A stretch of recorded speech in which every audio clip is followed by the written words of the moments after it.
Señora directora de la institución educativa 55007 de Antabamba, señores jurados, queridos profesores y compañeros, ustedes tengan muy buenos días. Mi nombre es Sid Marcial Samario Atume y soy alumno del segundo B. En esta oportunidad voy a recitar una poesía por el aniversario 105 de nuestra querida escuela integrada. Esta poesía va dedicada a la señora directora Aide Soto Salas, a mi querido profesor Edith Chacaltana Bustiza y a mis padres.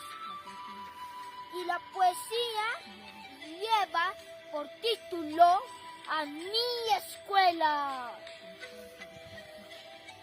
Saliendo de mi jardín, un día te vi, emocionado, y me dije, ¡qué hermosa escuelita! ¡Yo quiero estudiar allí! ¡Maldita pandemia! ¡Ya son 2 años que no puedo asistir allí! Pero la pandemia fracasa porque yo aprendo en casa. El tiempo vuela y vuela y muy pronto estaré en la escuela.